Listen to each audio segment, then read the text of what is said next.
primeira pergunta seria, eu não te conheço tão bem e gostava de saber onde é que tu nasceste e como é que, ou por onde é que começaste, no hóquei patins ou na patinagem. Mas isso é normalmente a minha pergunta nos meus podcasts. É? Mas eu acho que é sempre uma pergunta, tem-se que começar a história de algum lado, eu acho que essa Não, é... mas isso claro, essa pergunta faz sentido. Eu nasci na Alemanha, na cidade de Düsseldorf, no ano 69 porque eu comecei hóquei em patins, claro, também em Düsseldorf. E porquê? Porque os meus pais eram fundadores do clube de Düsseldorf. Eles fundaram o clube lá e nós morávamos quase ao pé do campo do hóquei, da pista. E a nossa casa, nós tivemos a viver no primeiro andar, e embaixo eram os balneários. E mesmo quando eu entrei da casa depois da escola, eu podia decidir subir para cima, para casa, ou diretamente em frente à pista. E muitas vezes eu entrei a pista depois da escola e eu aprendi a andar com patins com 2 anos, porque todas as coisas os meus pais fizerem tinham qualquer coisa a ver com hóquei em patins. Era todos os fins de semana hóquei em patins. Durante a semana, terça e quinta, à noite, sempre o barulho do hóquei. É por isso o hóquei era sempre o centro da minha vida, e eu não tinha chance de fazer qualquer coisa outra. Se eu queria jogar futebol, não era possível, porque eu vivi 10 metros de distância da pista do hóquei. Por isso é como se jogar. Começaste a jogar. E tu tens outros familiares, irmãos ou irmãs também que Eu tenham... tenho uma irmã. Ela tem, é mais velha, 10 anos mais velha, e ela, nessa altura, estamos a falar sobre nos anos 70,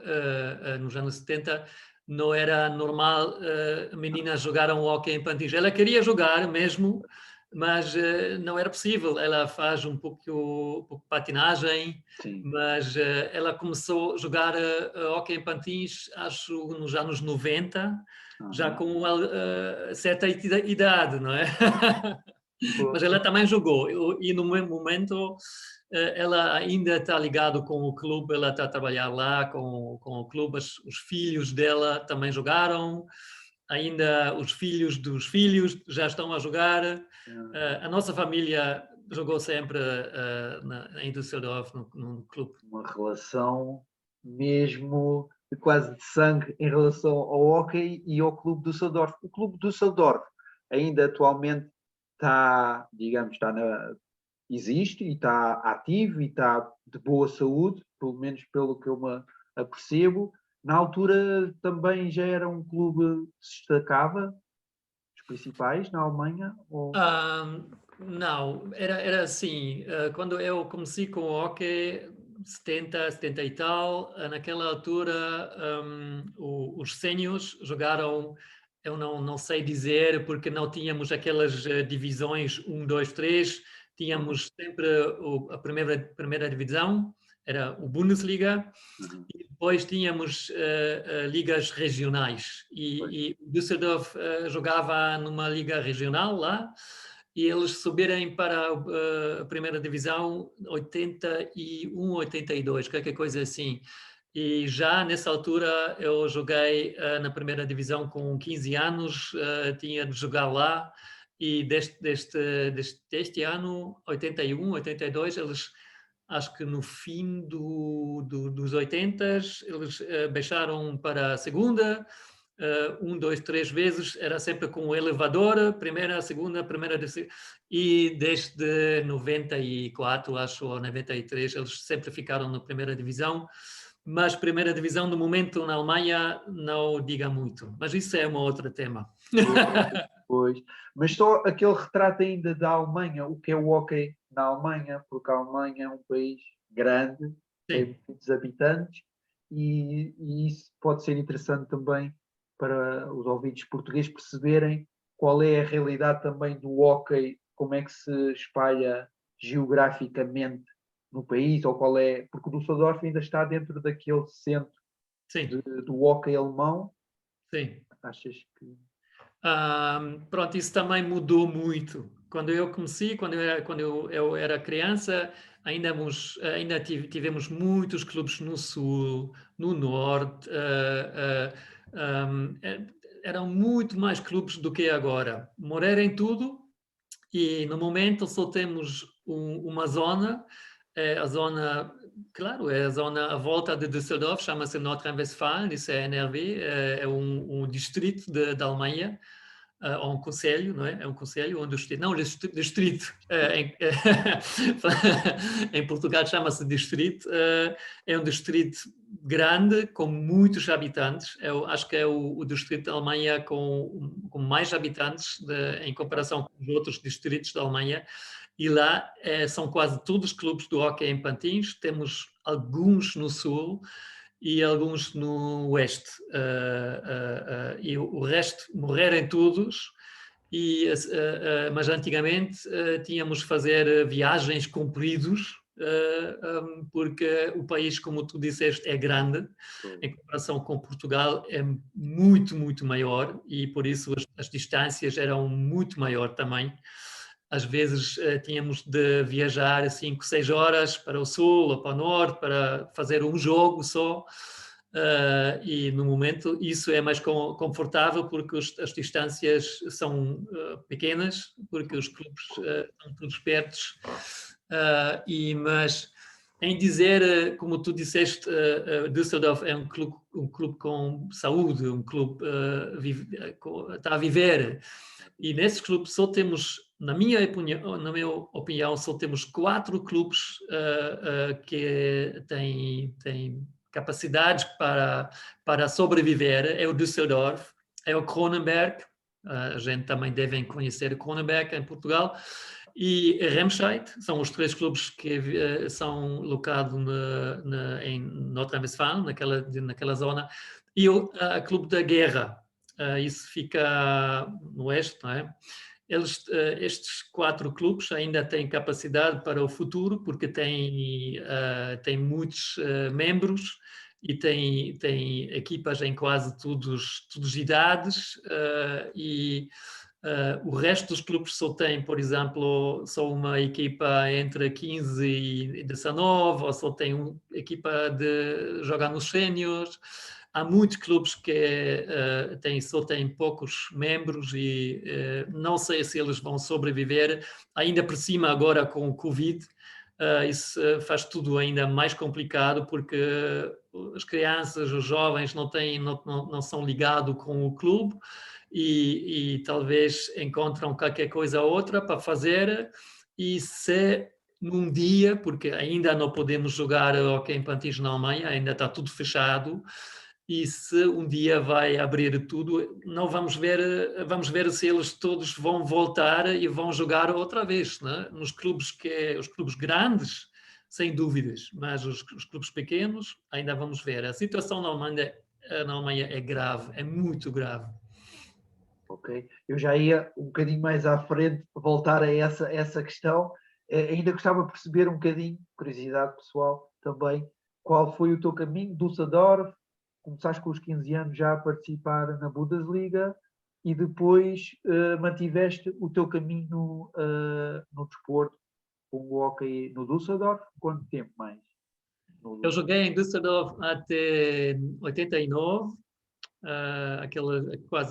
quase 10 anos no Bundesliga, e depois eu fiz uma coisa que antes de mim ninguém na Alemanha fazia. Eu fui a Portugal, joguei na Académica Coimbra, 91, 92. Naquela altura, felizmente, a Académica jogou na primeira divisão, com o treinador Vasco Vaz, ainda é um amigo meu. Já não vi muitas vezes, mas quando estou a falar com ele é sempre como sempre, não é? Era um bom treinador, aprendi muito com ele. Ele também fez um caminho bom depois, foi selecionador e pronto, essas coisas. Joguei duas épocas em Portugal, para mim era um tempo de aprender. Claro, na Alemanha eu fui um jogador principal, foi sempre, já joguei, naquela altura já joguei na seleção, e quando fui para Portugal, não era contrário, porque eu tinha de começar novamente. Eu acho que eu tenho um pouco de talento para jogar, mas o que eu não tinha visto assim o tipo do trabalho como eles trabalharam cá.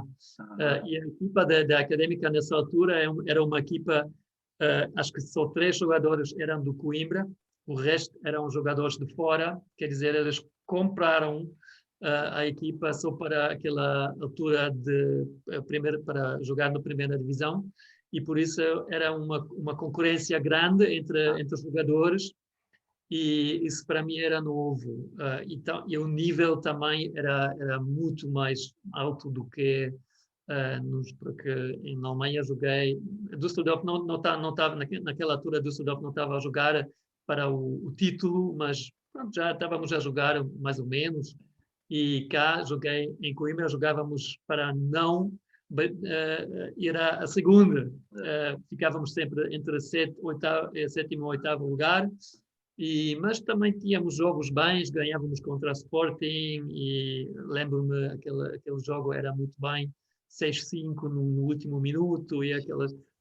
Para mim era muito bem jogar nos grandes estádios como o Benfica, Porto, Sporting e também Barcelos, aquela altura era muito bem. Eu gostei imenso de estar cá, jogar, treinar, aprender, mas também gostei imenso da vida em Coimbra. A vida de Coimbra.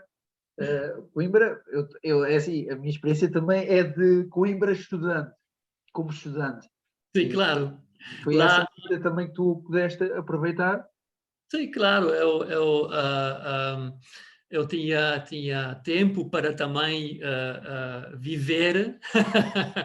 Viver quer dizer, em Coimbra, por causa dos estudantes, lá aparece uma festa ali, uma festa no outro, uma festa lá. E também gostei imenso de viver com os jovens cá, com os gente novos. E era um grupo de estrangeiros também tínhamos cá, porque muitos estrangeiros estão a estudar em Coimbra, no programa Erasmus. Encontrei gente de todo o mundo, mas também muitos portugueses, e eram 2 anos agradáveis. Gostei. Foi então juntar o útil ao agradável. Pudeste jogar hockey patins, podes jogar um nível alto e a integração foi mais fácil por ser a cidade que é e as possibilidades que Sim, sim. Era um sorte que eu finalmente joguei em Coimbra, porque a equipa de Coimbra era completamente correta para mim, porque não estávamos a jogar no título ou em cima da tabela do campeonato, mas também no caso da cidade também era um sorte, porque a cidade não é tão grande, mas é uma cidade, mesmo é uma cidade, e como... Por exemplo, Düsseldorf tem 500 mil habitantes e Coimbra, nessa altura, só tinha 60 mil. Para mim era uma cidade pequena, mas falamos no caso de Portugal, é uma cidade, naquela altura, era uma cidade grande. E pronto, tinha tudo. E a vida, eu tinha nada a fazer, só jogar hóquei, o que é fixe, assim tem que ser. Pronto, e depois eu voltei para a Alemanha.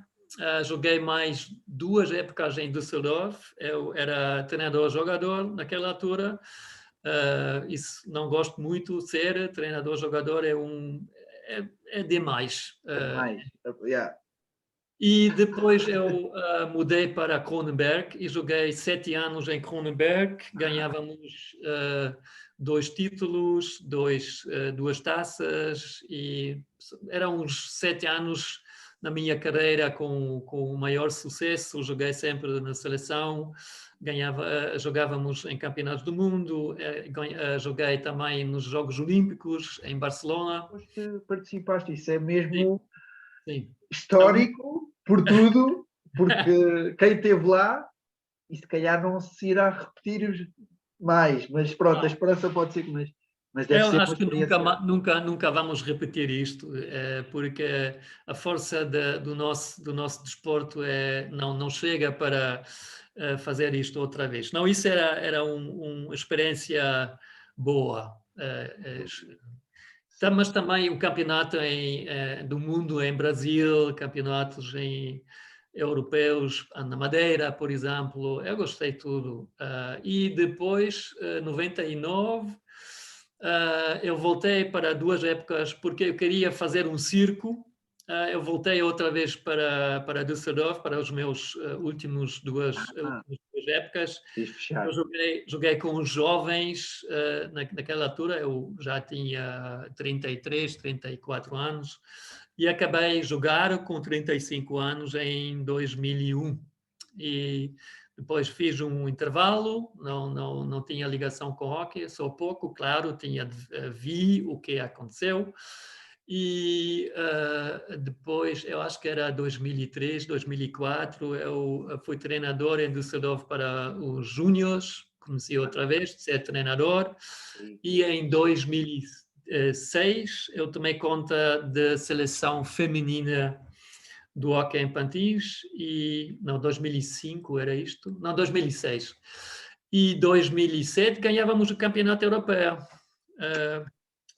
Era o campeonato em que a Sénica era treinador de Portugal e pronto, mas ganhávamos nós. Sim.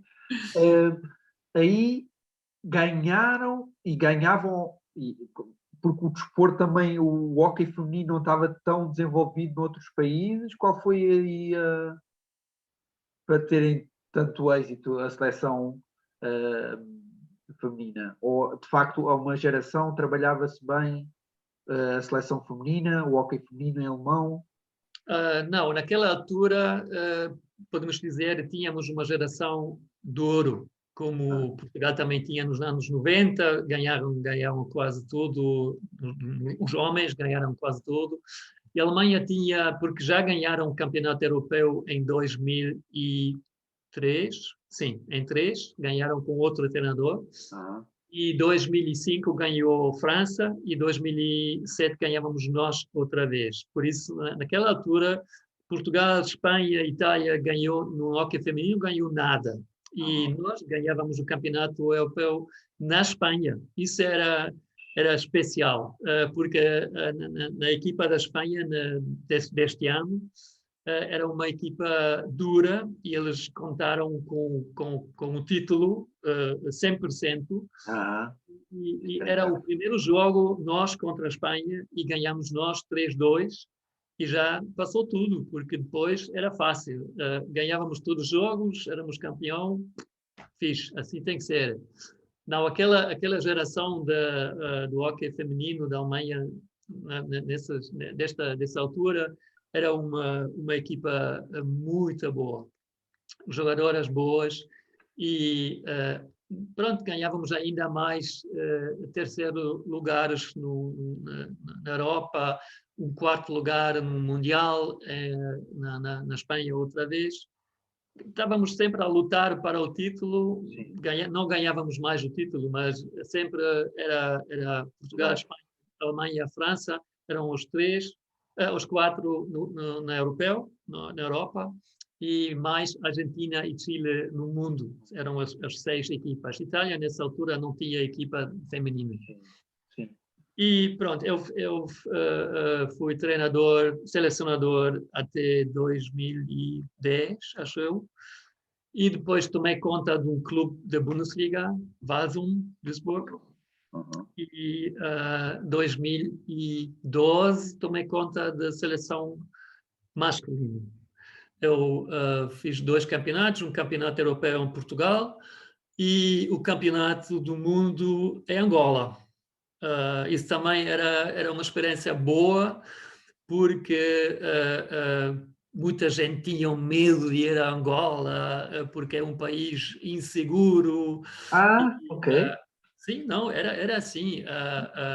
Também os meus jogadores tinham medo de ir à África, porque é um continente inconhecido e eles nunca estiverem lá.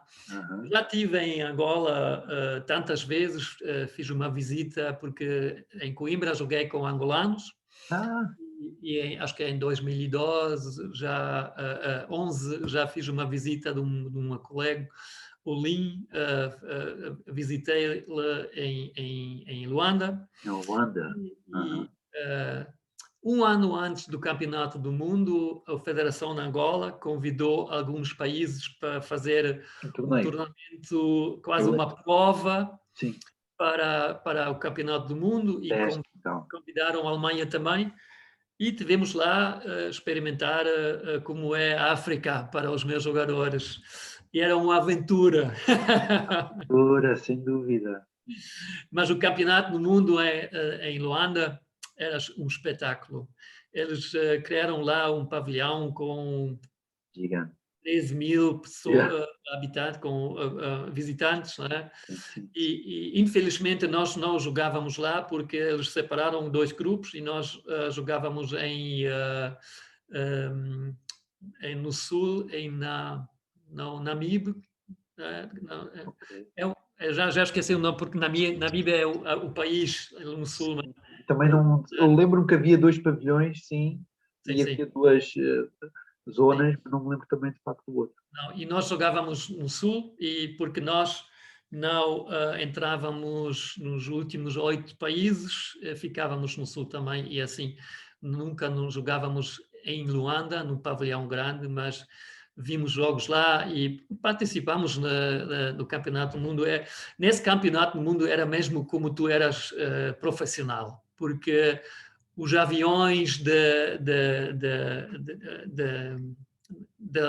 Angola. Angola, tínhamos placas Sim, com publicidade para o Mundial, e no aeroporto, em todos os lados, tu viste publicidades com uma grande promoção. fotografias de jogadores, e não, era fixe, era muito bem. Sim, eu também.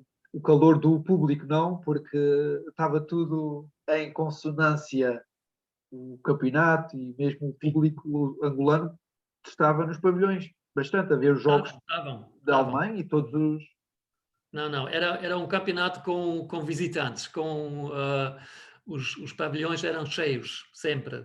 Claro, quando Angola jogava com certeza absoluta, mas nos outros jogos também eles ficaram e foram ver os jogos, e tudo foi ao vivo na televisão, e não, era um bom campeonato. Eles fizeram também, a organização do campeonato era muito bom.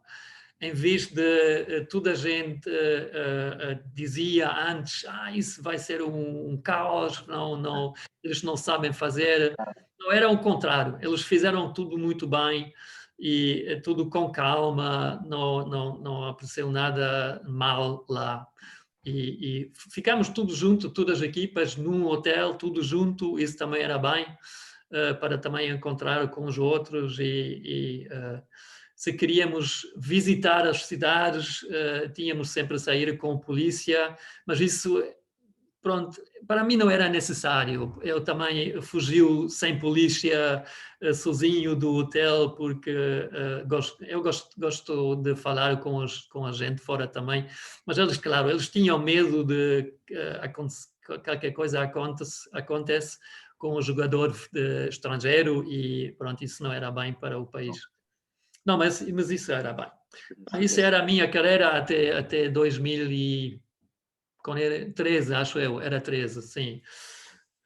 E já naquela altura eu lancei um projeto na Alemanha, também era novo para o hockey na Alemanha, porque eu queria trabalhar com meninas de 11, 12 anos, e queria criar um projeto em que, com mais treinadores, não sou eu, com mais treinadores, para treinar os seleções da Alemanha mas começar com 11 ou 12 anos. Até desta altura, só treinávamos com os séniores, com as meninas em cima de 18 anos. Às vezes tínhamos uma equipa sub-19, quer dizer, 17, 18, 19, mas nunca mais novo. Tínhamos uma seleção feminina. E eu queria criar um projeto que treinava as meninas de 11, 12 anos até os séniores, com sempre os mesmos temas do treino. Né? Já começávamos a treinar fisicamente com os mais novos e já treinávamos taticamente também as mesmas coisas. Eles, depois de 10 anos, vão jogar nos séniores. Isso era novo. Na Alemanha era sempre, tínhamos no hóquei masculino também, tínhamos uma equipa de sub-15, de sub-17, de sub-19, mas os treinadores não falaram entre eles. Um treinador estava a trabalhar para a esquerda, outra para a direita e o terceiro para a frente, e não falaram entre eles, e por isso, quando um jogador era mais na idade, tinha de mudar a equipa para sub-17 ou sub-19, tinha de aprender outra situação. E isso queria criar um projeto de 10 anos. Eu chamo o projeto, era o projeto 2020, porque eu queria trabalhar 2010 até 2020 e educar as meninas 10 anos até eles, a primeira geração, nós tínhamos com 11, 12 anos, era 2020, era já séniores. E se eles, cada ano nós seguimos para frente, uma nova geração entrava. Depois Pergunta, qual era o critério para pertencer a esse grupo de trabalho? Como é que se entrava como jogador? Era selecionada? Sim. Era nós, escolhemos nós, eu não era o único treinador. Eu conhecia sozinho, depois ajudou o Stefan Zeiss da Guerra, ele fez o tudo atrás da minha costa, fez viagens e todas as coisas, e depois entraram mais treinadores, porque o projeto deu imagem no hóquei da Alemanha para ser qualquer coisa nova, e há treinadores que tinham interesse de trabalhar comigo, e depois tinha o Marcos Fetov, que no momento é treinador em Reus, na Espanha, e tínhamos mais treinadores da Guerra e de outros clubes. Entraram mais treinadores e nós, o grupo dos treinadores, escolheu as jogadoras. Eles eram, por causa dos clubes, eram ligados com as ligas dos jovens, e às vezes descobriram uma jogadora ali, uma outra ali, e pronto, eles perguntávamos, sempre também tínhamos também perguntado aos pais se eles podem jogar na nossa seleção, no nosso projeto, porque o projeto também custou dinheiro aos jogadores. Porque a federação não substituiu o projeto, eles nem querem ouvir coisas sobre este projeto. Só depois, 6 anos, acho eu, o projeto entrou de ser oficial. No início, fizemos só nós, e cada jogadora tinha de pagar dinheiro para participar para um estágio, um treino. E com este projeto tivemos 4 ou 5 vezes, não, 4 vezes em Portugal também, em Penafiel. Penafiel, porque tenho lá um amigo meu, o Luís Castro, fez a organização do estágio, e jogávamos contra Porto, contra outras equipas da zona. Por ano? Uma vez por ano, sim, no outono, nas fazer férias do esse outono, estágio. Quanto tempo? fizemos o estágio. Quanto Era tempo? muito bem. Uma? Uma vez do ano fizemos aquele estágio, sim. Quanto tempo é que durava? Uma semana? Uma semana, sim, Uma mais ou semana? menos, 5, 6 dias. Bom, Ficávamos numa quinta ok. para turistas, não, no quinta normal. Sim. E isso também era incrível, porque o Luís organizou nós 3 pavilhões e equipas para jogar, e isso também era para as crianças, para as meninas, era um mundo. Vencer. Não podem pensar antes, porque na Alemanha eles têm 2 vezes da semana eles têm treino de 1 hora e o resto não podem entrar no pavilhão. E lá podemos entrar no pavilhão quando queremos e Essa porque possibilidade. Penafiel é uma zona pequena, mas eles têm 3, 4 pavilhões lá para jogar o hóquei. Isso é incrível. Isso para ver, para os alemães que verem isto por primeira vez, eles não acreditam. Experimentar esse gosto de fazer da vida o hóquei patins, de facto, deve ser marcante. E esse percurso, depois foram. Quanto tempo é que conseguiram manter o projeto? Conseguiram chegar? 2020 foi. Não, Não. Isso era. Agora estamos a chegar numa andota mal, porque na Alemanha, como em todos os lados também, não é só desporto, também é política. E porque até hoje eu não estou a perceber porque o que correu mal, mas como sempre deve ser, eu fiz qualquer coisa, alguém não gostou, eu não sei porquê. Não, chegávamos de 2018, chegávamos a este ponto, tudo junto, o projeto estava a correr, já tínhamos um sub-20, um sub-17, um sub-15, já tínhamos equipas, já tínhamos treinadores e participamos porque cada ano, no fim do ano, é quase um campeonato inoficial sub-17 feminino. Chama-se, este torneio era na Espanha, era na França, na Itália. Itália, Matera também, não foi? Sim. E na Alemanha também uma vez. Ah, E na sim, Alemanha ficávamos em terceiro lugar, porque estás a ver, já tínhamos algum sucesso, a equipa já estava a melhorar. E em 2018 era o ano quando eu decidi de também tomar conta da equipa sénior feminino outra vez, porque para mim só fazia sentido de ter todas as equipas, exato. 15 até séniores. E naquela altura eles queriam mudar o selecionador dos femininos, da equipa feminina, mas eles não.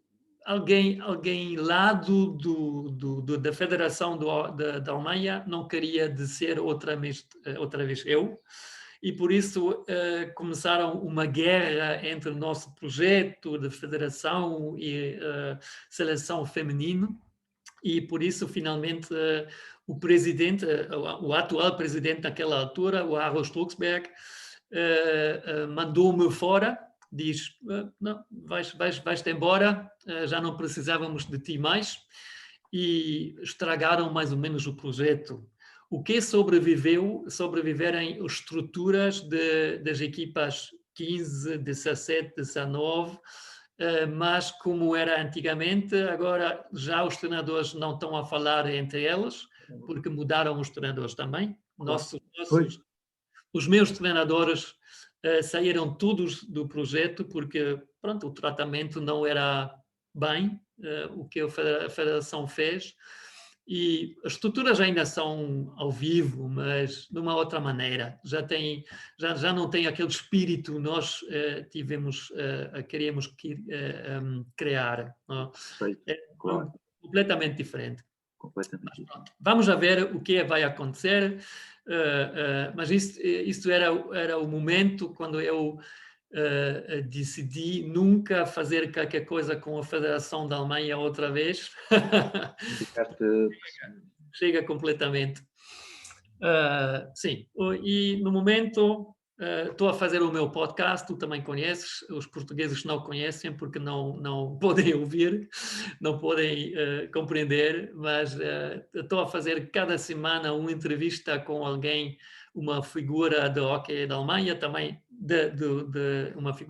algumas figuras do hóquei português. Eu já fiz uma entrevista com Luís Sénica, fiz uma entrevista com Carlos Amaral, que está a trabalhar na Inglaterra, mas é português. E isto estou a gostar porque nesta posição eu não tenho nada de dizer a federação não quer ou quer, porque eu posso dizer a minha opinião e isso estou a gostar. Mas também claro, estou sempre ligado com o hóquei e tenho muito medo o hóquei da Alemanha vai morrer. E por isso estou sempre a falar com pessoas do hóquei, são dentro do hóquei, são dentro da federação. Eu não tenho nada não em nenhuma posição oficial, mas alguma gente ainda me perguntaram o que eu estou a pensar, o que era possível fazer, e por isso estou ligado com o hóquei, mas numa distância. Com esse papel, talvez, de consultor, de perceber também o que é que... E nesse sentido, o que é que, fazendo esse retrato, essa vida preenchida com o hóquei patins, desde formação, desde o jogador, treinador, formação feminino, masculino, essa experiência toda, esse conhecimento tanto a nível nacional como também com essa experiência internacional, qual é essa descrição, se calhar, atual do hóquei patins alemão? Quais achas que são, neste momento, as principais ameaças? Tu já falaste um pouco sobre os perigos, ou o momento atual não é fácil e pós-Covid poderá ser mau, mas qual é o retrato assim atual que tu farias do hóquei alemão? São muitas. São muitas. E eu acho que essa pergunta para um português que está ligado com o hóquei português é complicado de compreender, porque o Portugal ainda é o paraíso do hóquei, no caso da liga, no caso dos clubes ainda existem. Portugal e Espanha são muito sobre o resto dos países, também são muito em cima da Argentina, da Itália, porque os clubes ao vivo nestes dois países são muito mais do que o resto do mundo. Acho que tudo junto, Espanha e Portugal, têm a quantidade que é igual dos clubes do resto do mundo, acho eu, no sentimento eu tenho. Mas também não devemos esquecer, quando eu joguei em Portugal nos anos 90, Portugal tinha muito mais clubes do que eles têm agora. Quer dizer, a situação na Alemanha é quase igual como em Portugal, só a relação é completamente diferente. Em Portugal também morreram muitos clubes e tem muito menos jogadores do que eles tinham 30, 20 anos atrás, mas a situação ainda é tão bem que ninguém tem medo do futuro do desporto, porque o desporto ainda tem dinheiro, ainda tem clubes grandes, tem Benfica, tem Porto e tem o resto do mundo, mas, por exemplo, no sul do país, nada. Em cima do Porto, poucos. No centro, nada. É só a zona entre Porto e Lisboa, claro, naquelas zonas tem muitos clubes, mas antigamente tinham também clubes no resto do país, já morrerem também. E por que eles morrerem? Isso é a pergunta que nós devemos perguntar, porque as causas porque o desporto está a morrer na Alemanha e em Portugal, as causas são as mesmas, porque... Global até, não é só... Exatamente, porque no primeiro caso, acho eu, internet e outros desportos os jovens estão a fazer, porque eles agora podem escolher em muito mais desportos do que eles podiam escolher 30 anos atrás. E Exato, sim. aquela situação, acho, na Alemanha é um pouco mais em frente do que em Portugal. Porque na Alemanha, nos anos 80, 90, já a situação do desporto já mudou, porque cresceram outros desportos interessantes, Da também em moda. cima das rodas, hóquei da linha Ok. e outros. Né? E hóquei gelo também temos lá, hóquei gelo é muito, muito mais conhecido, mas também há outros desportos interessantes, ou mais na moda, do que hóquei em patins. Hóquei em patins, para mim, é um desporto muito antigo e dá ainda a imagem sim, dá a imagem de ser Temos dúvida. antigo. Né?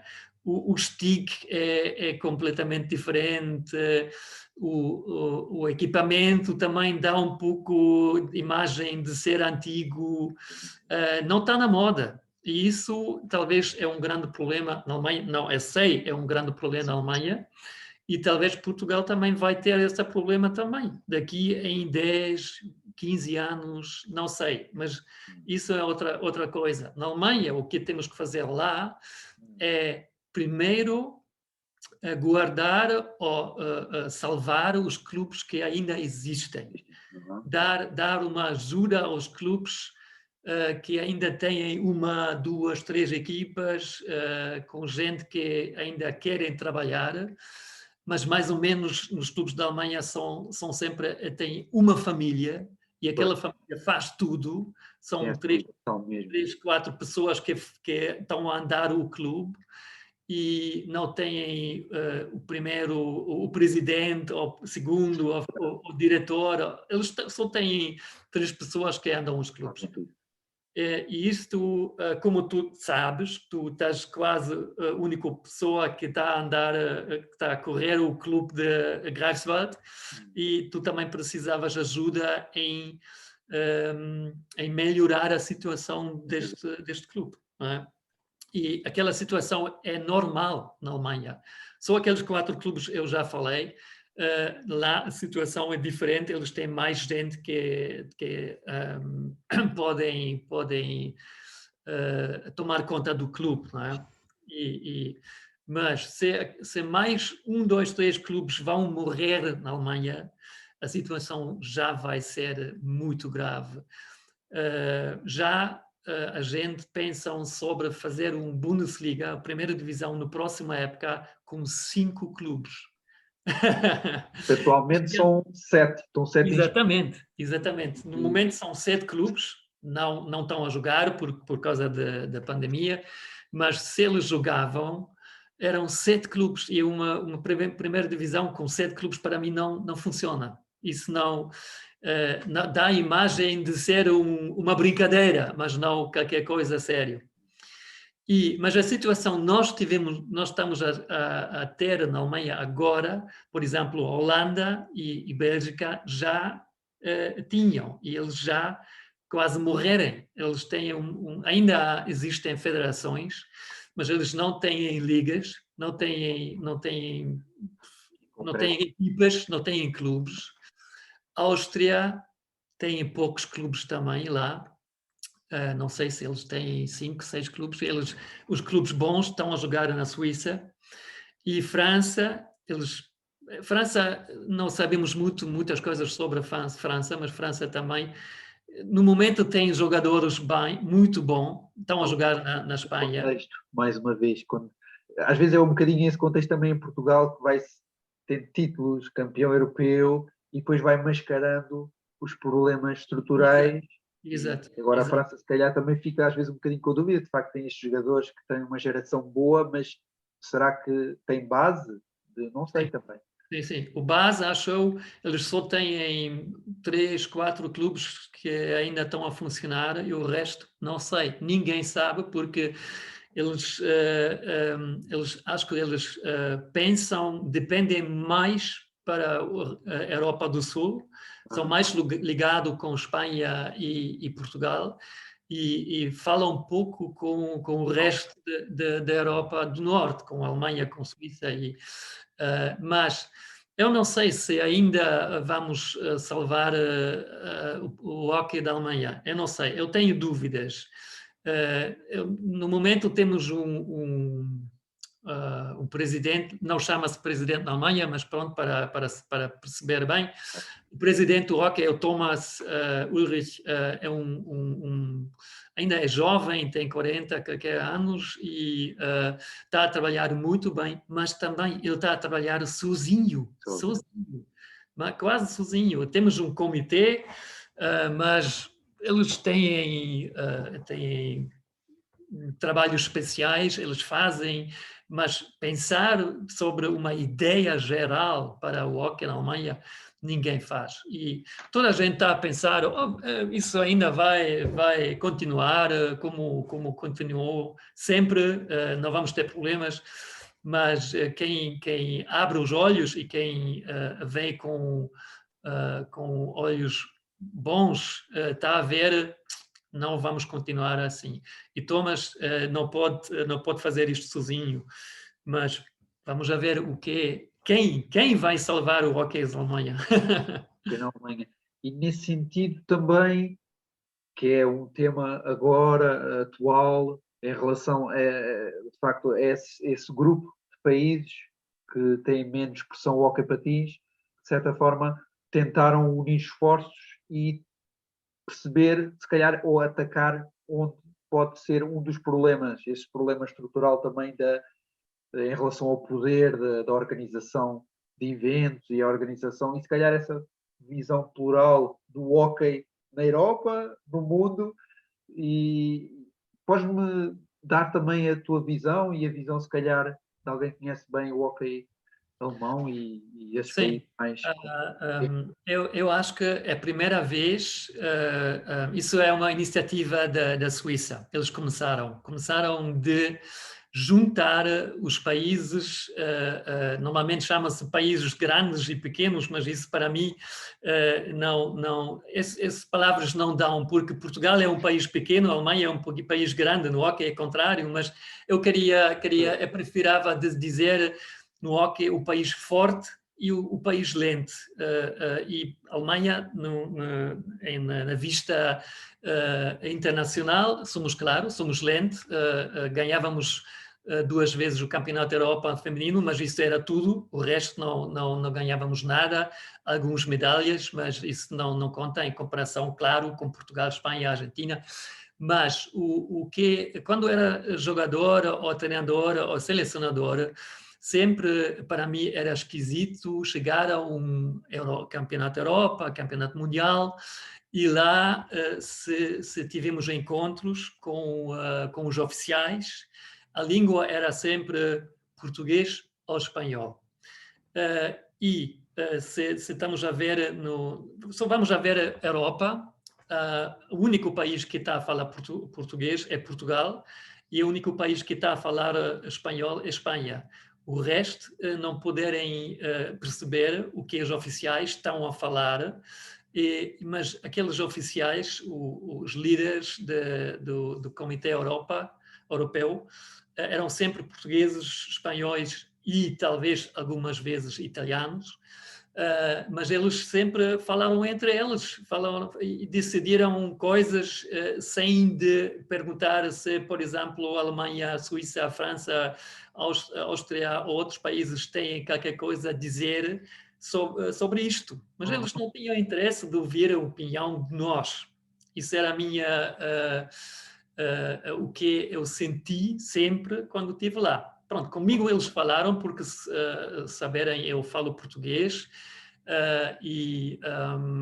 mas eu também sou o único que falava, eu sempre tinha de fazer traduções para os outros, mas finalmente se nós digamos qualquer coisa contra a opinião deles, ninguém ouviu, ou não queriam ouvir.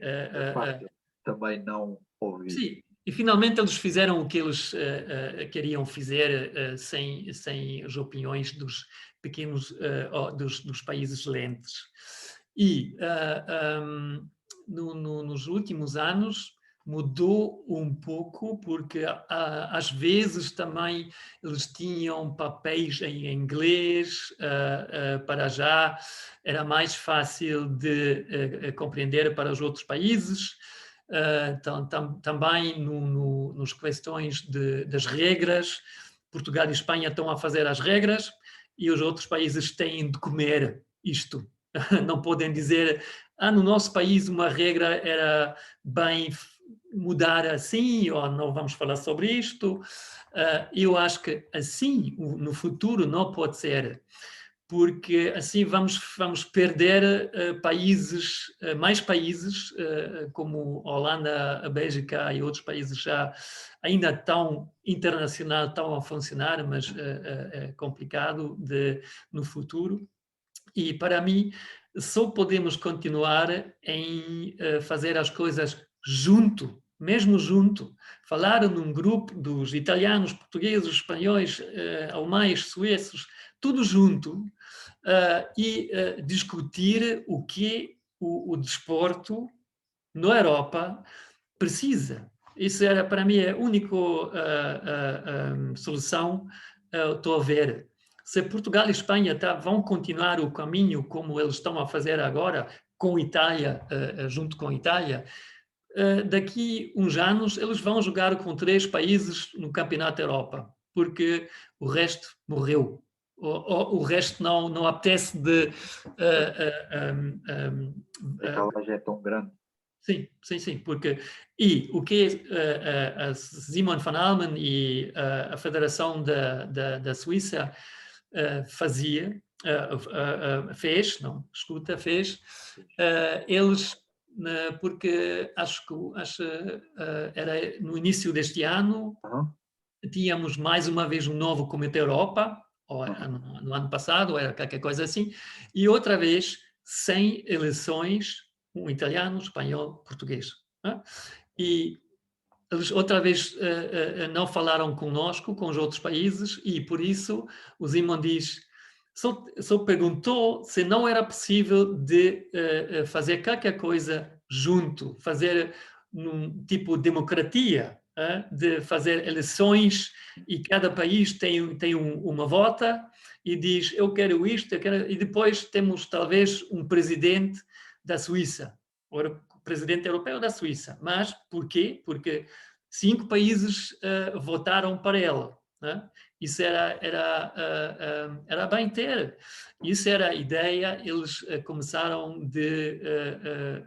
este ano de falar também ainda estavam a falar com os portugueses, os espanhóis, com os italianos, com o Comitê Europeu, mas eu não estou muito ligado com isto, eu só estou a falar às vezes com Simon e estou a falar às vezes com Thomas e por isso sei algumas coisas, mas finalmente o Comitê Europeu não queria ouvir isto e o que era a solução era criar não é uma federação, mas era juntaram-se os países lentos, Suíça, Alemanha, Áustria, Bélgica, Holanda e também Israel. Israel também faz parte da Europa. Andorra também? Andorra e França, não sabemos. França faz parte dos 2 grupos, acho eu não sei. Mas isto, no momento, é a situação. Aqueles países estão a pensar sobre fazer talvez um torneio entre eles.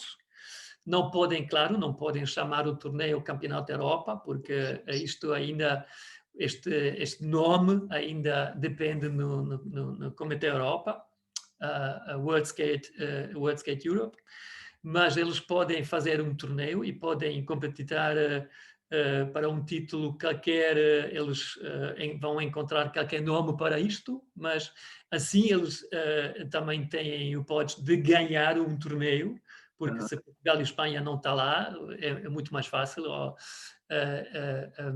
E o que Portugal, Espanha, Itália e França, acho eu, falou com Andorra para participar o Campeonato da Europa, para ter um Campeonato da Europa oficial, porque precisa de 5 equipas. Essa questão das regras, de precisar de 5 países para fazer esse Campeonato da Europa. E neste momento a situação está nesse ponto. Irá possivelmente ou não haver Campeonato da Europa, dependendo também da participação desses... Não, aqueles países lentes já disseram a Comitê Europeu para não participar. Isto já é certo. Sim. Ainda vamos ver se havia um Campeonato da Europa, isso ainda não temos certeza de ser um Campeonato da Europa. Vamos ver como a situação com a pandemia vai continuar, mas aqueles países este ano não vão participar, isto é certo. E quer dizer, se vai haver um Campeonato da Europa, vai ser só com 5 equipas. Isso, ok, vamos ver, claro, sempre pode acontecer qualquer coisa para mudar as coisas completamente, mas não estou a ver aquela coisa, o que pode mudar isto tudo, aquela palavra que pode mudar.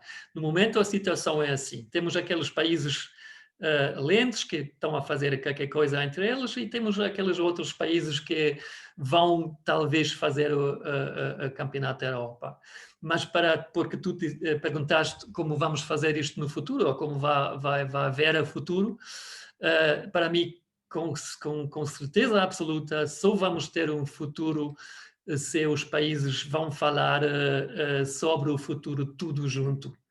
Vamos continuar em ter um grupo aqui, um grupo ali, isso não pode ser. O desporto já é pequeno e já tem poucos jogadores, poucos clubes, poucos países, e se ainda vamos separar isto em grupos, não vamos ter futuro. Temos ainda a falar mais sobre a situação no mundo também, porque lá não está a parecer melhor, também estamos a perder países, eu lá já lembro-me, tínhamos um grupo 1, um grupo B, um grupo C. Antigamente tínhamos 3 grupos no mundo e tu tens de ganhar o grupo C para subir para o grupo B e igualmente. E já não é, porque já não há países suficientes para fazer aqueles grupos todos. E isto também é um trabalho que tem que ser feito Federação Mundial do World Skate, mas lá é a mesma situação. Lá temos as mesmas pessoas. Diferentes patamares, vai-se procurando ou vai-se encontrando os mesmos problemas. É a mesma coisa. Vai quase muitas coisas parar a amadorismo, profissionalismo, falta de profissionalismo, no fundo, falta. No hóquei patins, e isso eu aí vejo mesmo muito perigoso, essa falta de profissionalismo, porque Portugal, Espanha, Itália estão a um nível e a decalagem cada vez é maior e, de facto, é normal que estes países possam querer, então, ficar nesta e depois os mais abaixo, então, não começam a desaparecer ou não ter motivação também para... Por isso, isto, de facto, é uma coisa mesmo de fundo e que o sentido, mesmo às vezes, isto são coisas que me ultrapassam mesmo a complexidade da coisa, mas às vezes como é que é a relação que sempre se falou, tu tiveste nos Jogos Olímpicos, esse patamar de Jogos Olímpicos, tanto de reconhecimento em relação aos outros esportes, como para os próprios desportistas o terem nos Jogos Olímpicos. Isso não parece ser possível, mas seria ainda a salvação do hóquei. Como é que se pode... Qual é um caminho que se pode fazer até chegar, lá está, se calhar, profissionalização, haver mais estruturas profissionais, mais dinheiro, no fundo, e haver uma ideia, um projeto? Sim. Não, como eu já disse, isso é muito complicado e muito difícil, mas não é impossível. Isso para mim é evidente, não é impossível.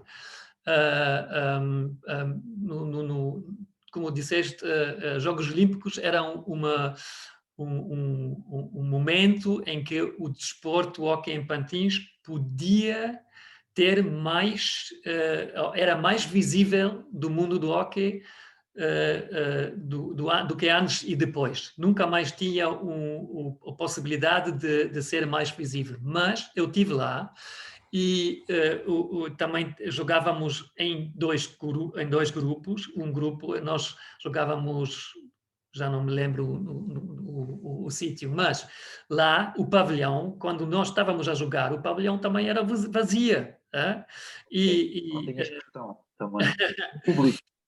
Tu tinhas o sentimento de participar nos Jogos Olímpicos no momento que tu entraste no torneio, porque tinhas acreditação e aquelas coisas eram muito A aldeia mais. olímpica.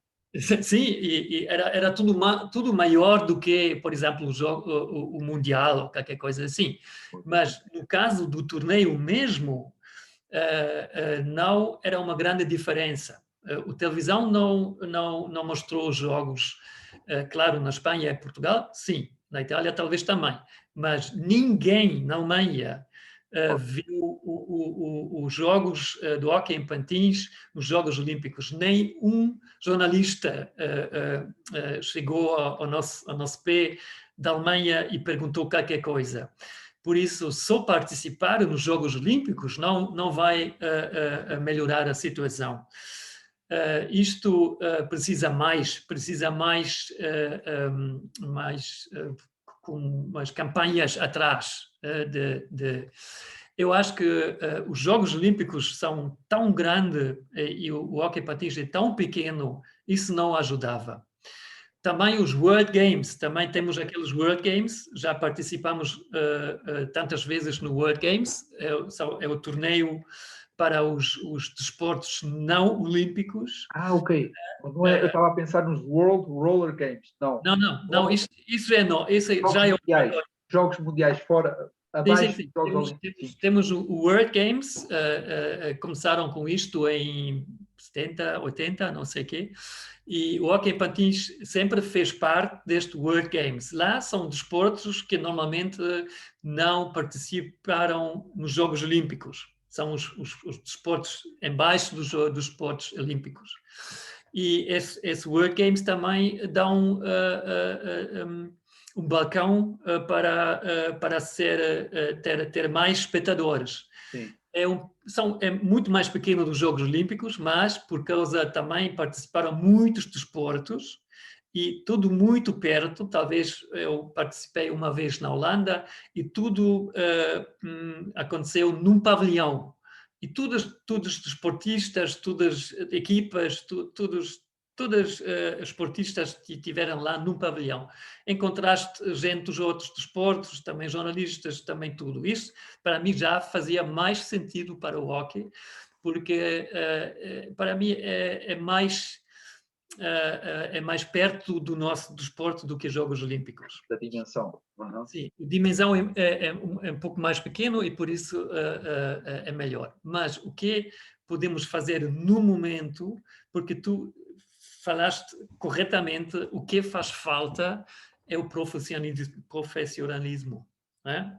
Portugal, Espanha, Itália, não sei, também tem algum, mas a Argentina também não sei se eles têm, a federação ainda é forte, como Chile, Colômbia também, eles estão a melhorar também, mas os países que têm em que o desporto é profissional, estes países têm de ajudar os outros países. Por exemplo, na Alemanha, o que faz falta lá? Fazem falta os treinadores e as estruturas. Bons treinadores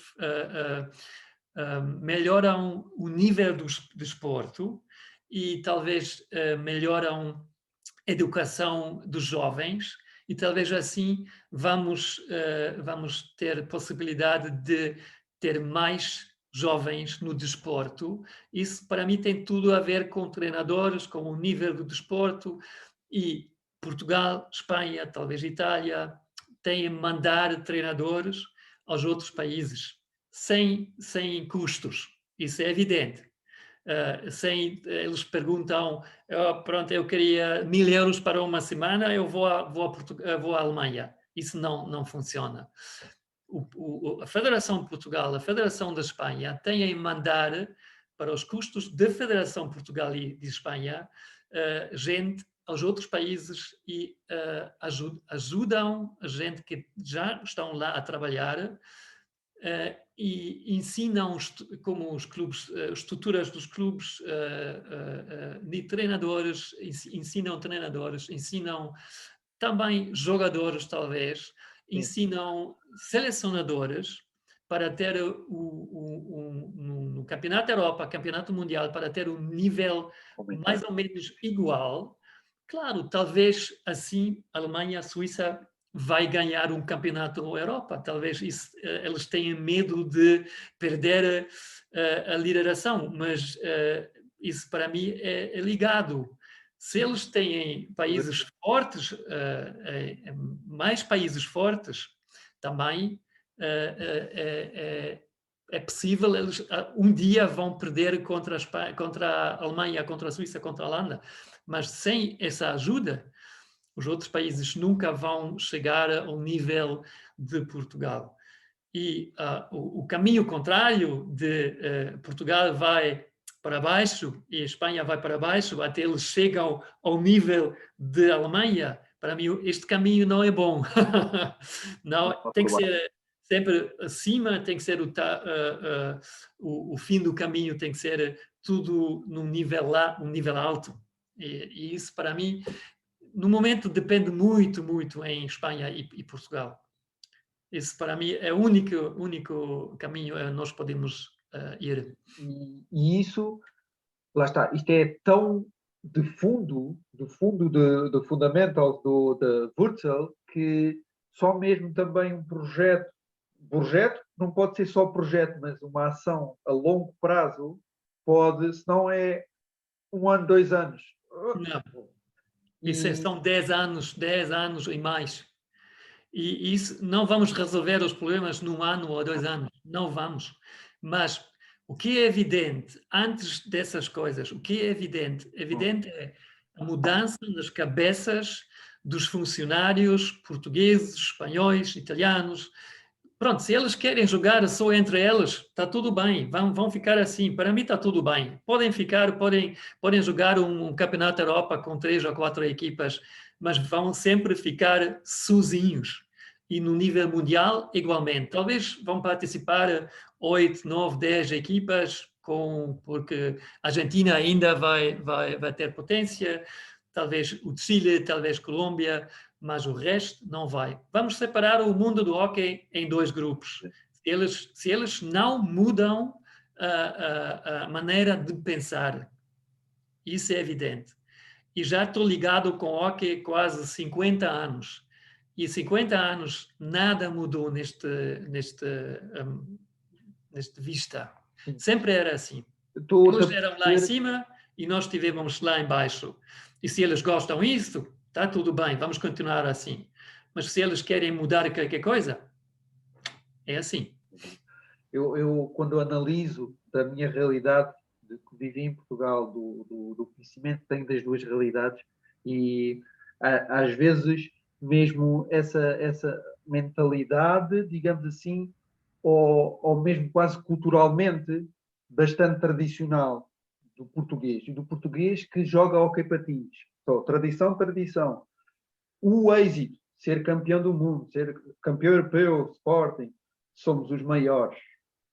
Chega. E de facto aqui, estar na Alemanha, estar numa outra realidade foi o abrir, perceber, mas que competição é que é essa europeia? Quantos clubes participam? Quantas seleções estão no campeonato do mundo? Vais comparar com outros desportos em que há campeonatos do mundo, em que há competição verdadeira? É das minhas principais críticas. Campeão do mundo é bom, eu gosto como português, mas qual é o significado desse campeão do mundo? Qual é esse campeonato da Europa? E às vezes eu sinto que tanto em Portugal é preciso, às vezes não é só uma questão de juventude, de jovem, é bom porque se tem mais energia, mas é mesmo com uma ideia fresca às vezes uma ideia que eu também, um bocadinho mais, também falta ao hóquei de empresarial ou mesmo de show, como é que se pode projetar isto, de marketing, e essas são todas ideias muito ligadas à tecnologia, à rapidez, à modernidade, e então está aqui a haver. Agora, como é que se dá? Ok, eu acho que isso é um dos principais problemas. Como é que se pode dar? De facto, eu sinto que haver uma mistura ou haver mais gente que tenha outras capacidades até de marketing, que tenha um conhecimento específico de empresarial, de gestão de coisas, entrar. Eu sinto só porque estou atento em relação a uma geração que eu considero-me também nela, dos 30, 40, mas a nível de Portugal, profissionais, que estão a querer também fazer coisas, estão a querer inovar. Agora, como é que se consegue arranjar espaço e poder para essas pessoas? Sim. Eu acho que se a gente responder a esta pergunta, há muito potencial e arranjar essas pessoas, de facto, se calhar que têm esse, e pô-las no hóquei. Agora, como é que se põe essas pessoas no hóquei, que às vezes podem nem ter ligação ao hóquei? Sim, Logo mas diretamente. eu não sei se havia pessoas que pensam dessa maneira em Portugal, isso não sei, porque as pessoas que eu conheço no hockey em Portugal eram sempre assim, eram assim, Portugal é líder, Portugal e Espanha, o resto não conta, o resto não temos interesse. Eu sempre me perguntei o valor do campeonato, do título campeonato europeu, quando eu já sei antes, eu só tenho que ganhar a Espanha para ser campeão. O resto já não são jogos do treino, né? No contrário, de jogador, ser jogador da Alemanha, eu sempre me sentei só, quer dizer, decoração do final. Pronto, era sempre o último jogo, era sempre Portugal-Espanha. Isto já é escrito para os próximos 100 anos, vai ser assim. Não é possível mudar isto. Isto para mim, no caso, quando éramos campeão da Europa com as meninas, o jogo final também era Portugal-Espanha, mas já nós éramos campeões da Europa. Para mim, isso tinha algum piada para mim. Mas pronto, quando eu era jogador, eu sempre era chato de já saber vamos jogar para o quarto ou quinto lugar, mas não é possível. Mas para nós ainda tinha algum jeito fazer isto, mas para Portugal ou Espanha, eu não sabia o que eles querem, porque era sempre só aquele único jogo que era interessante. Há alguns anos, Itália ainda tinha alguns hipóteses de ganhar também, eram 3 equipas e os jogos entre eles eram interessantes e tinhas primeiro a ganhar a Itália, depois a Espanha, e depois eras campeão.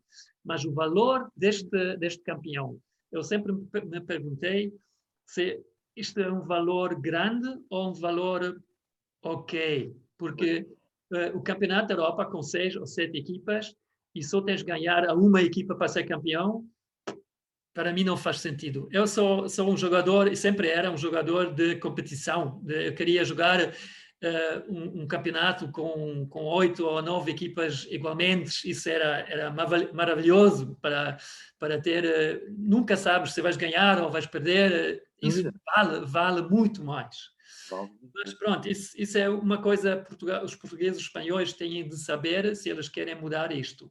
Mas se tu estás a dizer, em Portugal existem pessoas de entre 20 e 40 anos que querem mudar as coisas, como podemos entrar num processo em que eles podem fazer, podem mudar, podem melhorar?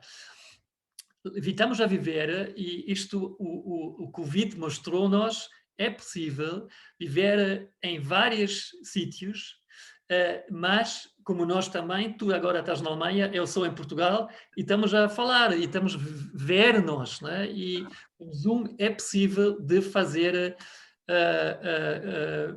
encontros com muitas pessoas, e talvez, para mim, a ideia da Suíça, a ideia de Simon, é um início deste processo. Se o Comitê Europeu, para mim, os cabeças duras que estão agora lá, vão-se embora e vão ser substituídos com pessoas mais novos e com pessoas que são mais abertas. Já é um chance de falar entre os países. Mas embaixo disto também é possível de, se alguém em Portugal quer, por exemplo, um português que sabe jogar hóquei, que talvez já é treinador, que já talvez tirou todos os cursos de federação e nível, como se diz, A1, ou treinadores mais altos. É de 1 a 4 ou de 4, não sei muito bem. Qualquer coisa assim. Mas sim, o nível... Um bom treinador quer ter ligação com um clube na Alemanha, pode perguntar de ti, pode perguntar de mim, e pode começar. E se uma pessoa começa isso, talvez com a Suíça, com a França, com a Alemanha, talvez outras pessoas vão fazer a mesma coisa e vão atrás deles. E assim talvez podemos largar o grupo das pessoas que vão ter contato. Como o Marcus Feldhoff, o meu treinador no projeto 2020, agora está a treinar em Reus. Eles chamaram-no porque ele mostrou boas imagens com a nossa equipa das meninas. E eles veem e dizem, vem cá, vais ser treinador. E agora ele é treinador da primeira equipa feminina lá, um alemão. Isso já é uma mistura, nova, e talvez isso podemos misturar mais. Portugueses já jogaram na Bundesliga, como tu também, jogaste lá, como outros portugueses também, mas aqueles... os outros, não, tu és o único que fundou um clube agora na Alemanha, mas o resto jogou e foi-se embora, ou ficou na Alemanha, porque até agora já tem alguma vida lá na Alemanha, mas a maior parte jogou e foi-se embora. Não ajudaram, não eram muito ligados com o clube, a viverem lá, e depois foi-se embora outra vez para Portugal ou qualquer outra coisa. Mas para mim é possível de fazer ligações. Para mim é possível. Portugueses ajudam na Alemanha, espanhóis ajudam. Talvez os alemães também podem ajudar em qualquer maneira em Portugal. Também eles podem dar coisas também. Tem que ser bidirecional, porque senão Exatamente. também não conseguimos andar em ciclo. Não é só para ali. Não. Mas no caso do hóquei, naquela... como podemos salvar o hóquei na Europa, no momento, para mim, a iniciativa é preciso de Portugal para a Alemanha, para a Suíça, para este caminho. E depois vamos ver se algumas coisas da Alemanha são interessantes para Portugal. E talvez depois vamos pagar atrás, vamos fazer o contrário. Mas, no momento, para mim, é evidente tem que ser primeiro daquele lado. Os espanhóis, italianos, têm de abrir o país e têm de ir aos outros países e ajudar. Se essas pessoas não são as pessoas do nível lá em cima, talvez são pessoas um pouco em baixo, que já sabem algumas coisas e querem ajudar, gostam do hóquei e não querem o hóquei morrer. Isso é possível. Se há coisa que esta situação, a situação da pandemia beneficiou, foi esta possibilidade de contacto através da internet, através dos meios digitais, e sem dúvida que abriu aqui uma janela grande de comunicação entre vários países, entre várias pessoas no mesmo país, porque cada um estava isolado na sua casa, no mesmo país, e isso é uma oportunidade de facto muito grande e se calhar aliada a essa abertura, há aqui muita forma de trabalhar. Eu às vezes também tenho outra questão que é, e são sempre várias camadas. Eu acho que estas, o que a gente falou, é base, mas um contacto também do hóquei com modalidade, com outras modalidades, com outras modalidades que se calhar fizeram esse caminho e que agora estão num patamar superior. Como é que elas fizeram o caminho?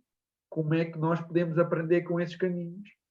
Ajudem ou saber mais contacto entre também, não só países, mas dentro da modalidade. E eu acho que aí às vezes podia ser também o potencial da Alemanha, de outros esportes que estão muito desenvolvidos, e o hóquei e a mão aprender com esses esportes de pavilhão. A bola estão aqui, é o melhor campeonato do mundo, ao contrário. Por alguém do handball, hóquei do gelo, já às vezes fica um bocado nervoso, mas sim, todas as pessoas que possam estão à frente ajudar o hóquei. Como é que tu vês essa possibilidade? Pronto, essa possibilidade existe, em princípio, mas já estávamos a pensar sobre fazer isto na Alemanha, perguntar num outro desporto, um desporto, por exemplo, que 30 anos não existe, ou só existe muito pequeno, era um desporto pequeno, mas ultrapassou o hóquei na Alemanha e agora é maior e tem mais publicidade e tem mais dinheiro e tudo. Já estávamos a falar sobre perguntar nestes desportos como eles fizerem. Mas eu já também fiz algumas coisas dessas quando era treinador. Eu perguntei a outros treinadores em outros desportos como eles fizerem. Por exemplo, o hóquei do campo, eu falei com eles, mas finalmente, isso é a minha opinião, finalmente, todos os caminhos um desporto faz é um caminho único. E nós, no hóquei, temos problemas únicos. E esses problemas, outros desportos exatamente igual não têm. E por isso, para mim, o caminho de perguntar a gente que estão a trabalhar num país em que o desporto funciona, é melhor do que perguntar outros desportos, porque os portugueses, outra vez, os portugueses, espanhóis e italianos, sabem o que especialmente o hóquei em patins precisa, porque eles revelaram as estruturas e revelaram tudo, têm uma história grande, eles têm televisão, têm pavilhões bons e essas coisas todas. E, por exemplo, na Alemanha, perguntar no hóquei gelo, eles são completamente diferentes. E futsal, para mim, era um desporto, talvez era possível perguntar, porque eles também jogam no mesmo campo, jogam com o mesmo número de jogadores, e talvez era possível fazer comparação. Mas eu não sei se na Alemanha tem este desporto, tem Hallenfußball, sim, tem futebol do pavilhão, chama-se lá. Mas não é grande coisa, não é como em Portugal. Mas o basquete também, basquetebol também é mais ou menos igual na altura do desporto. Na Alemanha, basquetebol é muito maior do hóquei em patins. Todos os desportos na Alemanha são maior do que o hóquei em patins. Para dar uma imagem, nós temos 2.500 ativos de jogadores. 2.500 em comparação com 80 milhões de habitantes do país. Sim, isso isso é pouco. E por isso, não, eu penso que mesmo o caminho era de perguntar em países que sabem como o desporto funciona bem, mas o que Alemanha ou Suíça depois pode dar a Portugal, isso ainda não sei. Talvez. Não sei. Não sei o que eles podem dar, mas isso vamos encontrar no caminho. Exato. Não é? Ser essa. Mas como tu estavas a falar sobre, em Portugal não são só pessoas do desporto que querem ter contato com outros países também, pessoas fora do desporto, que sabem marketing, Sim. sabem coisas tecnicamente, sabem internet, sabem todas as coisas. Eu não sei aquelas coisas e talvez tu também não, mas há gente que sabe. Vou tentar. Sim, sim. E eu acho que também isso era muito interessante de falar com um clube como Barcelos, um clube que morreu uma vez, agora está a nascer outra vez e está a ter sucesso outra vez, como eles fizeram. E não fizeram só os treinadores e os desportivos, também fizeram gente fora disto, marketing, internet, dirigentes, funcionários, todas as pessoas fazem qualquer coisa junta e finalmente Barcelos está lá outra vez. Sporting, mesma coisa. O que é Sporting? Faz parte de um clube grande, mas no caso do hóquei, já morrerem numa altura, quase não existe o hóquei do Sporting, e depois uma pessoa, estão a contar assim, entrou com algum dinheiro e pronto, Sporting está outra vez. Era interessante para um clube na Alemanha saber este caminho, como eles fizerem, quais coisas são necessárias para fazer um caminho assim. E, como tu disseste, não é só interessante no treinador de esportes, também as pessoas fora disto e também podem ajudar. Como é que tu vês, ainda fora disso, é assim, o hóquei também não tem uma pessoa, uma pessoa carismática, ou pessoas ou carismáticas, ou ídolos. A noção do ídolo no hóquei, eu tenho, porque eu nasci em Portugal e eu ia ver mais os jogos do Benfica e houve uma equipe, essa seleção de 90, que marcou a minha infância, a adolescência e fixaram a ser os meus ídolos.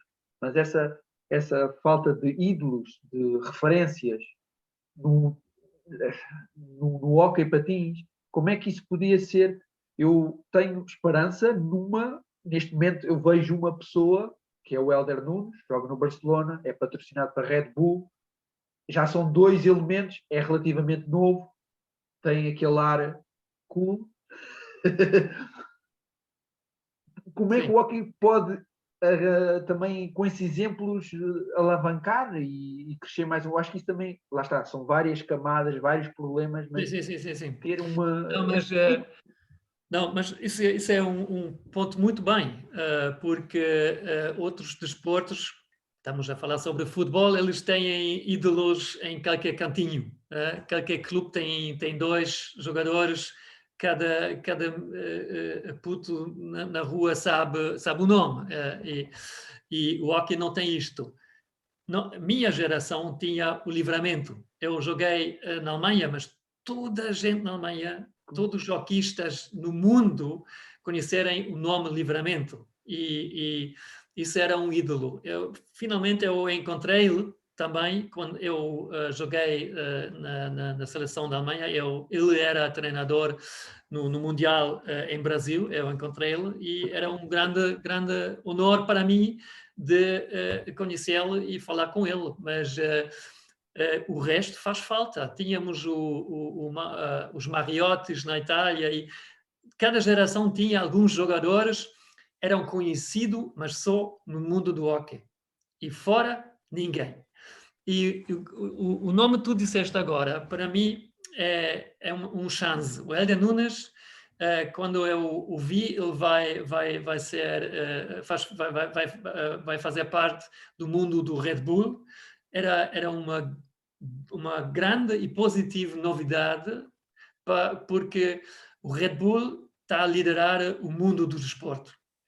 Se o Red Bull entra no desporto, este desporto cresceu muito. Todos os desportos que está ligado com Red Bull, agora são melhor do que antes. Agora só temos o Éder, é o único.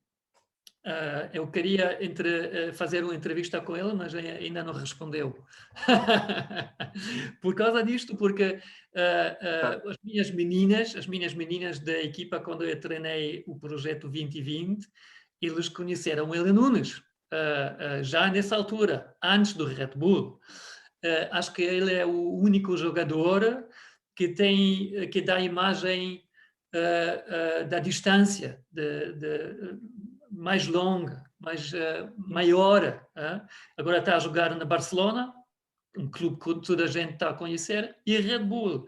E agora precisamos mais destes tipos, mais jogadores de Red Bull ou de um outro patrocinador. Eu não gosto de dar o lei aos patrocinadores, porque também não é muito bem, mas sem isto, sem isto o esporte não funciona. É evidente ter. E acho que o Éder faz muito bem. E o Éder deve ter sorte de ser este jogador, o único jogador do hóquei que faz parte deste universo. Eu vejo outro, que é o Girão, que é um guarda-redes carismático, campeonato do mundo, ok, Portugal ganhou, mas sem dúvida que naquela final foi um momento histórico dele, da performance dele e de quem acompanha o hóquei, e depois em Portugal aquela dimensão campeão do mundo. Para fora disso, e o Girão já é daquelas personagens em Portugal do desporto. O hóquei também teve, e tem em Portugal, caiu os ídolos. Depois dessa geração 90, não houve aqui o Reinaldo Ventura, e depois aqui mais dificuldade em encontrar. Agora, depois o Girão agora conheceu o Éder Nunes, e de facto eu acho interessante porque é uma personagem que vai para além do hóquei, na sua forma de ver estar no desporto, preocupar-se com o que e aprender também com ele, que ele não sei se faz de uma forma tão programada ou menos, mas é por ali também muito que os jogadores também têm que trabalhar essa parte. Também é uma parte, se calhar, né, toda a gente pode fazer, de facto, os clubes, mas também a responsabilidade dos jogadores perceberem que há ali um caminho que está a ser o Éder Nunes, o Girão e essas figuras de...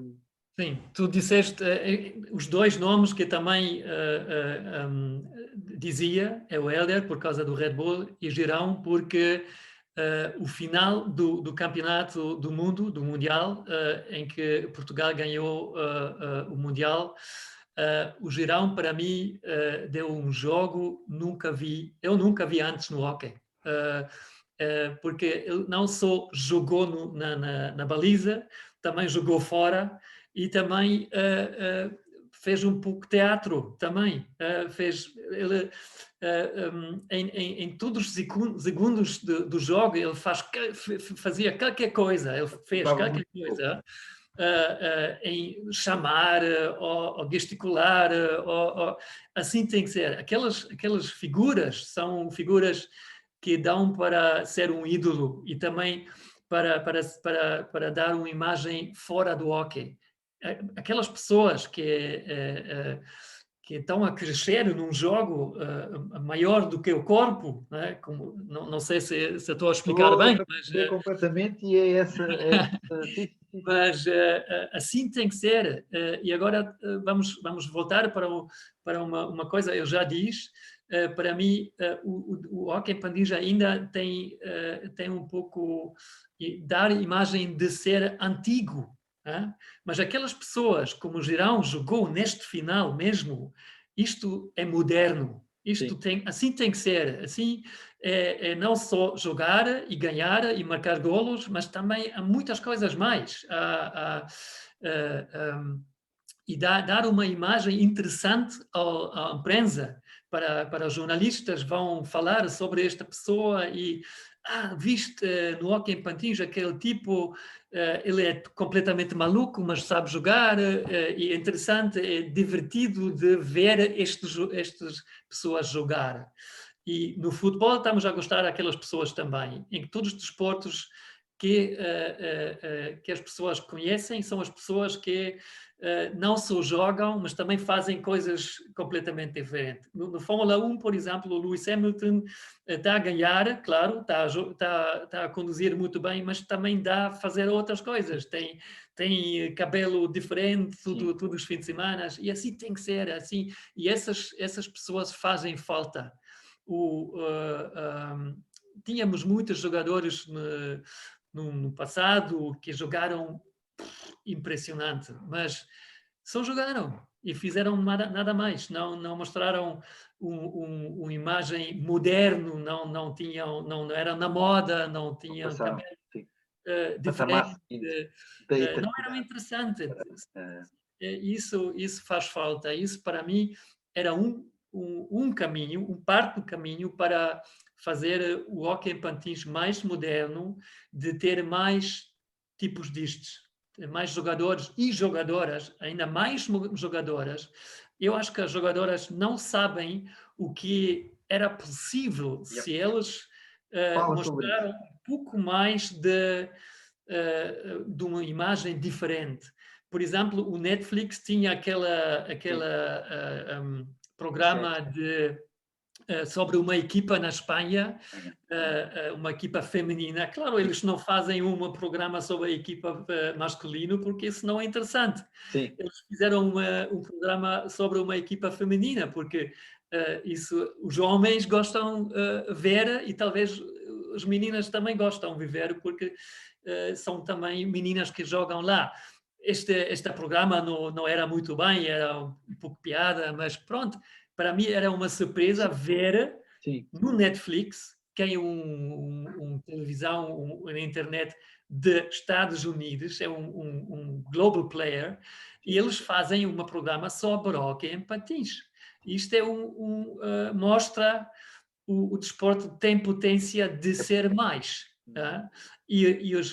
O hóquei feminino, se isto era num nível melhor, também, outra vez, Portugal e Espanha podia ajudar os outros países para melhorar, porque isto era um desporto muito mais bonito com os meninas.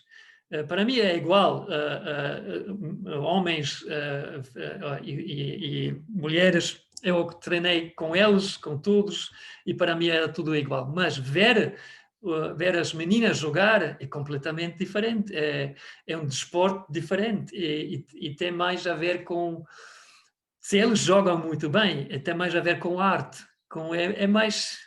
é uma outra coisa. Que pode ser também mais uma oportunidade, o hóquei feminino, também para quebrar alguns paradigmas do hóquei masculino, agressivo, e ok, também, mas as raparigas também podem ter esse lado agressivo, podem jogar um desporto mais de contacto e se calhar trazer, de facto, uma outra leveza, uma outra forma de ver o jogo. E também agora fala-se muito, e acho que é bom falar da igualdade, o poder, um desporto tão tradicional, poder ter muitas mulheres, raparigas, a jogar hóquei patins, também podia dar um boost à modalidade e ser um elemento importante, e apostar também no hóquei feminino, apostar de promover ao máximo equipas mistas, poder dar também possibilidades. Esse projeto tenha toda é bom, bem feito, dar a oportunidade a jogadoras alemãs, desde muito jovens, poder treinar juntas, treinar com equipas melhores, participar em torneios, beber dessa, e depois, se calhar, poder querer sonhar ou querer também jogar fora e andar nessa. Eu acho que o hóquei feminino tem muito. Eu agora, é uma coisa, não sei se tens a noção, mas eu também não. Eu estou um bocadinho mais próximo da tecnologia, o Instagram. Agora também é bastante popular a patinagem de roller disco. Achas que isso já é uma coisa que pode desvirtuar demasiado ou pode dar alguma atenção à patinagem, pelo menos? Ou achas que isso já é outra coisa? Não, para mim é outra coisa, é completamente outra coisa. Claro, muitas meninas começaram com patinagem e depois mudaram para hóquei, mas acho que isto não devemos misturar, patinagem e hóquei em patins. Isso, patinagem é, claro, tem mais, porque é muito parecido do patinagem do gelo. Eu não sei como se chama em português, se é patinagem no gelo. Eles fazem figuras no gelo Ah, e sim, patinagem artística, mas no gelo. sim, exatamente. E isso já, não, por exemplo, isto na Alemanha é muito conhecido e também é um desporto olímpico, e por isso é muito mais fácil explicar a uma pessoa que não conhece patinagem nas rodas. Uhum. Muito mais fácil explicar patinagem nas rodas. É quase igual como no gelo. E já tens uma imagem. Isso não podes fazer com hóquei patins. Hóquei patins, se tu dizes na Alemanha para uma pessoa, é quase como hóquei no gelo, mas finalmente não é. É completamente diferente. E por isso a posição do hóquei em patins tem que sempre ser uma posição única. Mas agora voltamos para como podemos melhorar a situação do hóquei patins. Eu acho que se o hóquei feminino sabia como as meninas têm uma força, eles não conhecem. Porque fora do mundo do hóquei, ninguém conhece hóquei em patins. Mas se alguém de fora ver hóquei em patins feminino no nível lá em cima, Ah, o hóquei feminino podia ultrapassar o hóquei masculino. Porque acho que patrocinadores, prensa, televisão, eles tinham muito mais interesse no hóquei feminino porque e podia ser um desporto em si. O hóquei feminino podia ser um desporto completamente diferente em comparação com o desporto masculino. aham. Eh, mas claro, ninguém dos funcionários o hóquei feminino é sempre embaixo do hóquei masculino. Beijo. É mais devagar, parece mais devagar, mas eu já vi jogos do hóquei feminino incrível. Quando eu era treinador, jogávamos uma vez contra a Argentina, a Alemanha contra a Argentina 0-0. Este jogo para mim é tudo o hóquei em patins tem, ou tem que ter. Era rápido, era sempre no posto e quase golos e penaltis e tudo, e finalmente 0-0. Muito E espetacular. espetacular. E assim, não sei e toda a gente, também a gente que não são habituados em ver o hóquei, podem podiam ver o jogo, porque o jogo é um pouco mais Muito devagar, mais. e ainda compreendes o que está a acontecer na pista. E isto, às vezes, masculino, já não compreendes, porque é tão rápido e tão complicado e tão... um golo, como aconteceu isto? Não sei. Que são, vou perceber, às vezes pode o espetacular, mas depois pode retirar para o Exato. espectador fora do desporto a Sim, compreensão do jogo e de sim, outra e estamos a falar sobre a gente que não conhece o hóquei. não conhece o Nós, hóquei. nós Pensando estamos dessa forma. temos de apoiar eles a ganhar novos espectadores, Eu acho né? que aí as mulheres que eu conheço também, tanto em Portugal como em Espanha, e aqui na Alemanha conheço um bocado a realidade, são bastante, falta uma palavra, engajadas, engagement, na modalidade e querem, aquela coisa de tanto do Hélder Nunes preocuparem-se mais com a sua imagem e estarem muito mais próximas das redes sociais, acho que isso também pode ser uma vantagem para as jogadoras que algumas que eu conheço, que são muito mais próximas, porque não têm aquele estatuto tão grande, percebem que têm que lutar muito mais, então estão Sim, mais próximas e tentem também catapultar sim, o seu jogo, a sim. sua modalidade, e eu acho que tem muito crédito e também tem um potencial também para alavancar um bocadinho o desporto feminino. Mas isto tem a de ser feito também das federações, ou do Comitê Europa. Eles, eu não sei como o Éder chegou ao contrato com o Red Bull, se o Red Bull chegou ao Pirelli ou ao contrário, não sei, mas em princípio tem as federações ou os clubes ou o Comitê Europeu, essas pessoas têm de ver os contatos melhores, ou empresas, ou outras pessoas que podem ajudar em cima das pessoas do hóquei. Isso era evidente e isso ajudava, mas eles são sempre... Estamos agora outra vez na Portugal e os portugueses gostam como a situação é. Chega. Mais E não confortável, querem mais mais. resistência a essas mudanças todas. São contentes, está tudo bem.